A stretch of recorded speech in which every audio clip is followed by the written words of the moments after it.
ಸುಬ್ರಹ್ಮಣ್ಯ ಅಂತ ಯಾರಾದರೂ ಬಂದ್ರ ಇಲ್ಲಿ? ಸುಬ್ರಹ್ಮಣ್ಯ ಗೊತ್ತಿಲ್ಲ. ಎಷ್ಟೊತ್ತಾಯ್ತು ನೀವು ಬಂದಿಲ್ಲಿ? ನಾನು ಬಂದು ಒಂದು ಅರ್ಧ ಅವರ್ ಆಯ್ತು. ವೈಟ್ ಆ್ಯಂಬುಲೆನ್ಸು ಒಳಗೆ ಬಂದಿಲ್ಲಿ ಇಳಿದ್ರು. ಎಲ್ಲ ಬರ್ತಾಯಿದ್ದಾರೆ, ಹಳ್ಳಿ ಕಡೆ ಬರ್ತಾಯಿದ್ದಾರೆ, ಅದಕ್ಕೆ ಕೇಳಿದ್ದು. ಬಂದಿಲ್ವಾ? ಬರೋಣ ಹೋಗಪ್ಪ. ಈ ಬೀದಿ ನಾಯಿಗಳು, ನಾಯಿ ಇರ್ತಲ್ಲ, ಇಂಜೆಕ್ಷನ್ ಕೊಟ್ಟಿರೋದಿಲ್ಲ, ಕಚ್ಚಿಬಿಟ್ಟಿದೆ ನನಗೆ.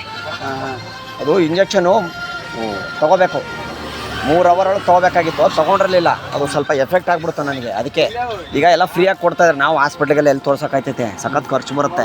ಅದಕ್ಕೆ ಇಲ್ಲೇ ಬರ್ತಾಯಿದ್ದಾರೆ ಅಂತ ಹೇಳಿದ್ರು ಎಲ್ಲರಿಗೂ. ಪಾಪ ನಾಯಿಗಳು ಏನು ಮಾಡ್ತಾವೆ ಬಿಡಿ, ಪಾಪ ನಾವು ಊಟ ಹಾಕಿರಲ್ಲ, ಏನಿಲ್ಲ ಪಾಪ ಅಲ್ವಾ? ತಪ್ಪು ನಮ್ಮದೇ ಪಾಪ. ಬಾಲಾಗಿಲ್ಲ ತುಳಿದು ಬಿಡ್ತೀವಿ, ಮಲ್ಕೊಂಡ ಗಾಡಿ ಹಚ್ಚೋದು ಎಲ್ಲ ಮಾಡ್ತೀವಿ, ಮಾಡಬಾರ್ದು. ನನ್ನ ನಾಯಿ ಪ್ರೀತಿ ಮೊದಲಿಂದನೂ. ಬಟ್ ಏನು ಮಾಡ್ತಾರೆ, ಯಾವುದೋ ಒಂದು ನಾಯಿ ಪಾಪ ಇಂಜೆಕ್ಷನ್ ಕೊಟ್ಟಿರಲಿಲ್ಲ ಅಂತ ಅದಕ್ಕೆ ನನಗೆ ಕಚ್ಚಿಬಿಡ್ತದು. ಇಲ್ಲಿ ಕಚ್ಬಿಟ್ಟೈತಿ. ಇಲ್ಲಿ ಟ್ರೀಟ್ಮೆಂಟ್ ತೊಗೋಬೇಕು ಇವಾಗ. ನನಗೇನು ವಿಚಿತ್ರ ಅಂದರೆ, ಬೇರೆ ನಾಯಿ ನೋಡಿದ್ರೆ ನಾನು ಕೂಗಕ್ಕೆ ಸ್ಟಾರ್ಟ್ ಮಾಡಿಬಿಟ್ಟಿದ್ದೀನಂತೆ. ನನಗೆ ಗೊತ್ತಾಗ್ತಾ ಇಲ್ಲ. ಮನೆಯೊಳಗೆ ರಾತ್ರಿ ಎದ್ದುಬಿಟ್ಟು ಅಳಕ್ಕೆ ಶುರು ಮಾಡಿಬಿಟ್ಟಿದ್ದಂತೆ ನಾಯಿ ಥರ. ಅದು ಭಯ ಆಗ್ಬಿಡ್ತು ನನಗೆ. ಈಗ ಅದಕ್ಕೆ ಡಾಕ್ಟ್ರಿಗೆಲ್ಲ ಹೇಳಿದೆ, ಹಿಂಗೆ ಎಲ್ಲ ಆಗೈತಂತ ಫೋನ್ ಒಳಗಡೆ. ಬನ್ನಿ ಇಲ್ಲಿ ಬರ್ತೀನಿ ಅಂದ್ರೆ, ಇಲ್ಲೇ ಬರೋದು ಯಾವಾಗಲೂ ಇಂಜೆಕ್ಷನ್ ಕೊಡ್ತಾರೆ, ಇದೇ ಅಂಗಡಿ ಹತ್ರನೇ ಬರ್ತಾರೆ. ಇಲ್ಲಿ ನಿಲ್ಸ್ಕೊಂಡಿರ್ತಾರಪ್ಪ ಗಾಡಿ ಯಾವಾಗಲೂ. ಅದೇನು ಎಲ್ಲೋದ್ರೂ ಏನೋ ಗೊತ್ತಿಲ್ಲ ಇವತ್ತು. ನಂಬರ್ ಇಲ್ಲ ಅವ್ರಿಗೆ? ನಂಬರ್ ಇದೆ, ಫೋನ್ ಮಾಡಿದೆ, ಬರ್ತೀವಿ ಇರ್ರಿ ವೇಟ್ ಮಾಡಿ ಅಂತ ಹೇಳ್ತಾರೆ. ಅವ್ರು ತುಂಬ ಜನ ಇರ್ತಾರಲ್ವಾ, ಫ್ರೀ ಟ್ರೀಟ್ಮೆಂಟ್ ಅಲ್ವಾ, ಗೌರ್ಮೆಂಟ್ದು ಗೊತ್ತಲ್ವಾ ಫ್ರೀ ಟ್ರೀಟ್ಮೆಂಟ್ ಅಂದರೆ ಹೆಂಗೆ ಅಂತ. ಏನು ಮಾಡೋಕ್ಕಾಯ್ತೈತೆ, ಹಣೆ ಬರ, ಯಾರು ಏನೂ ಮಾಡೋಕ್ಕಾಗಲ್ಲ. ಇಲ್ಲಿ ಬಸ್ಗಳಿಲ್ಲ ಅಲ್ಲ, ಇಲ್ಲಿ ಮೆಜೆಸ್ಟಿಕ್ಗೆಲ್ಲ ಬಸ್ಗಳಿಲ್ಲ ಇಲ್ಲಿಂದ ಅಲ್ಲ, ಯಾವುದೂ ಬಸ್ಗಳಿಲ್ಲ. ಬರ್ತಾವ ಬೇಲ್ಕೆರೆದು ಗೊತ್ತು ಬಿಡಿ ನನಗೆ, ಆ ಕಡೆಯಿಂದ ಇದೆ ಅಲ್ಲ. ಇಲ್ಲಿಲ್ವಲ್ಲ ಪಾಪ, ಜನಕ್ಕೆಲ್ಲ ಎಷ್ಟು ಕಷ್ಟ ಆಗ್ತೈತಣ್ಣ ಇಲ್ಲಿ. ಹಾಂ ಅಲ್ಲ, ಜನಕ್ಕೆಲ್ಲ ಎಷ್ಟು ಕಷ್ಟ ಆಗ್ತೈತೆ ಅನ್ನೋದು ಬೇಡವಾ, ಅರ್ಥ ಮಾಡ್ಕೋಬೇಕು. ಜನ ಕೂದಲು ಕಲರ್ ನಿಂಗೆ ಹಿಂಗೈತೆ ಬಾಯಿಲಿ ತೋರ್ಸೋ, ಕೈ ಕೂದಲು ಇದೇನು ಕಲರ್ ಹಿಂಗೈತೆ ನಿಂಗೆ, ಎಲ್ರಿಗೂ ಕಪ್ಪಗಿರ್ತದೆ. ನನಗೆ ಭಯ ಆಗ್ತೈತೆ. ನನಗೆ ಬೆನ್ನ ಮೇಲೆ ಕೂದಲು ಬೆಳೆಯೋಕೆ ಶುರು ಆಗ್ಬಿಟ್ಟವೆ. ನಾಯಿ ಕಚ್ಬಿಟ್ಟಿತ್ತು ನನಗೆ, ಬೀದಿ ನಾಯಿ.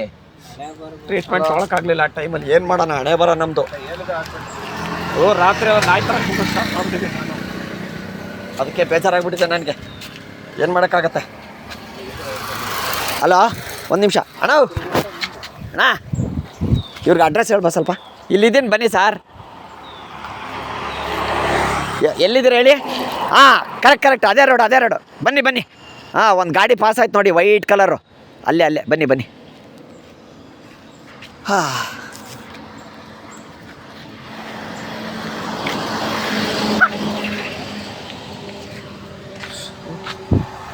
ಶುರು ಆಯಿತು.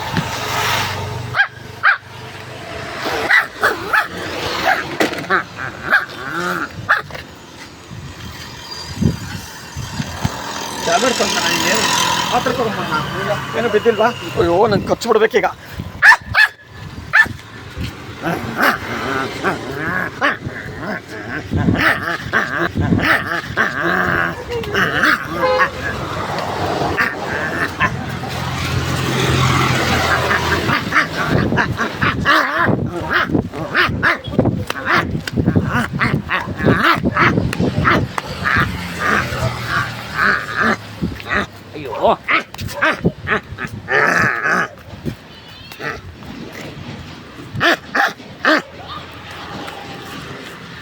ಅಯ್ಯೋ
ಅಣ್ಣ ಅಲ್ಲಿ ಹಾಕಿದ್ಯಾ ಬಾಯ್ಲಿ ಓ ಬಾಣ ಇಲ್ಲಿ ಬಾಯ್ಲಿ ಅಣ್ಣ ಅಲ್ಲಿ ಹಾಕಿದ್ಯಾ ಬಾಯ್ಲಿ ಓ ಬಾಣ ಇಲ್ಲಿ ಇಲ್ಲ ಕರೀರಿ ಬನ್ನಿ ಅನ್ನಿ ನೋ ಬಾಡ ಇಲ್ಲಿ ಅವ್ರಿಗೂ ಕರ್ಕೊಂಡು ಬಾಯ್ಲಿ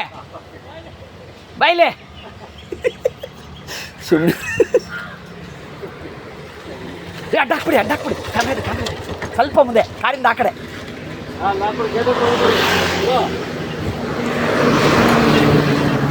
ಓ ಯಾಕೆ ನಾನು ಏನು ಅಡ್ರೆಸ್ ಕೇಳ್ತಾ ಇದ್ರು ಓಡೋಗ್ಬಿಟ್ಟೆ ಹಾಂ ಬಾಯ್ಲಿ ಏನೋ ಹೇಳ್ತೀನಿ ನಿಂಗೆ ಒಳಗಡೆ ಕ್ಯಾಮ್ರಾ ಇದೆ ಇದು ಸೂಪರ್ ಕುರಿ ಅಂತ ಕಾಮಿಡಿ ಕುರಿ ಕಾರ್ಯಕ್ರಮ ಒಳಗೆ ಕ್ಯಾಮ್ರಾ ಐತಲ್ಲ ಇನ್ನು ತಮ್ಮ ಬರ್ರೆ ಒಳಗೆ ಕ್ಯಾಮ್ರಾ ಐತೆ ಸೂಪರ್ ಕುರಿ ಅಂತ ಕಾಮಿಡಿ ಪ್ರೋಗ್ರಾಮ್ ಅದೇ ಕಾಮಿಡಿ ನೋಡ್ದಂಗೆ ಆಗೈತಾ ಅಲ್ಲ ನೋಡ್ದಂಗೆ ಆಗೈತಾ ಓಡೋದಂಗೆ ಆಗೈತಾ ಪ್ರಯಾಣ ಪಡ್ಸಂಗೈತಲ್ಲ ನಮಗೆ ಏಯ್ ನಾವು ಕುರಿಗಳು ನಾವು ಸೂಪರ್ ಕುರಿ ಕಾಮಿಡಿ ಪ್ರೋಗ್ರಾಮ್ ಅವ್ರ ಬಾಗ್ರು ನೀನು ಯಾಕೆ ಹೋಗ್ತಿ ಹಂಗೆ ಅಲ್ಲಿ ಒಳಗೆ ಕ್ಯಾಮ್ರಾ ಐತೆ ಒಳಗೆ ಕ್ಯಾಮ್ರಾ ಐತೆ ಸೂಪರ್ ಕುರಿ ಅಂತ ಕಾಮಿಡಿ ಪ್ರೋಗ್ರಾಮ್ ಕಾಮಿಡಿ ನೋಡಿ ಗೊತ್ತಿಲ್ವಾ ಅಲ್ಲ 3 ಜನ ಓಡಾಬಿಟ್ರಲ್ಲ ಅವರು ಒಬ್ರು ಓಕೆ ಅಲ್ಲಿ ಒಳಗೆ ಕ್ಯಾಮ್ರಾ ಐತೆ ಅಲ್ಲ ಕರೆಕ್ಟ್ ನೀವು ಅದ್ರ ಒಂದು ಮಾತನ್ನು ಹೇಳಿದ್ರ ಅದನ್ನ ಹೇಳ್ಬಿಟ್ಟು ಮಾಡಬಾರ್ದು ಹೇಳಿದ್ರೆ ಮಾಡಿದ್ರೆ ಮಜಾ ಸೂಪರ್ ಕುರಿ ದಯವಿಟ್ಟು ಕ್ಷಮಿಸಿ ಇದು ತಮಾಷೆಗಾಗಿ ನಿಮ್ಮನ್ನ ನಗಿಸೋ ಉದ್ದೇಶಕ್ಕಾಗಿ ಸುಮ್ಮನೆ ತಮಾಷೆಗೆ ಮಾಡಿದ್ದು ತಗೊಳ್ಳಿ ಇಟ್ಕೊಳ್ಳಿ ಹೇಳ್ತೀನಿ ಸೂಪರ್ ಕುರಿಯಿಂದ ಓಕೆ ಏನಪ್ಪ ಅಂದರೆ ಬೀದಿ ನಾಯಿಗಳಿಗೆ ಪಾಪ ನಾವು ಒಂದು ತುತ್ತು ಅನ್ನ ಹಾಕಲ್ಲ ಕರೆಕ್ಟ್ ಅಲ್ವಾ ಮನುಷ್ಯರನ್ನ ನಂಬಾರ್ದು ಯಾವತ್ತು ನಾಯಿಗಳು ಪ್ರಾಣಿಗಳನ್ನ ನಂಬಬೇಕು ನಾವು ಯಾಕೆ ಕಾನ್ಸೆಪ್ಟ್ ಮಾಡಿದೆ ಅಂದರೆ ಪ್ರಾಣಿಗಳಿಗೆ ಹಿಂಸೆ ಮಾಡಕ್ಕೆ ಹೋಗ್ಬಾರ್ದು ಸುಮ್ಮನೆ ಪಾಪ ನಾಯಿ ಮಲಗಿದ್ರದ ಕಲ್ಲು ಹೊಡೆದು ಬಿಡೋದು ಅಲ್ವಾ ಮನೆ ಹತ್ರ ಬಂದ್ರೆ ಒಂದು ತುತ್ತು ಅನ್ನ ಹಾಕಿ ಸಾಕು ಕರೆಕ್ಟ್ ಅಲ್ವಾ ನಾಯಿನ ಸಾಕಬೇಕು ನಾಯಿ ಸಾಕಿದ್ರೆ ಒಳ್ಳೇದು ನಮ್ಮ ಮನೆ ಒಳಗಡೆ ಯಾವುದೋ ಕೆಟ್ಟ ದೃಷ್ಟಿಗಳು ಬೀಳಲ್ವಂತೆ ನಾಯಿ ಸಾಕಿದ್ರೆ ಅಂದ್ರೆ ಅಷ್ಟು ಪ್ರೀತಿಸುತ್ತದು ನಮ್ಮ ಅಲ್ವಾ ಅದಕ್ಕೆ ಅಷ್ಟೇ ಇನ್ನೇನು ಬರ್ತೀವಿ ಥ್ಯಾಂಕ್ ಯು ಸೂಪರ್ ಕುರಿ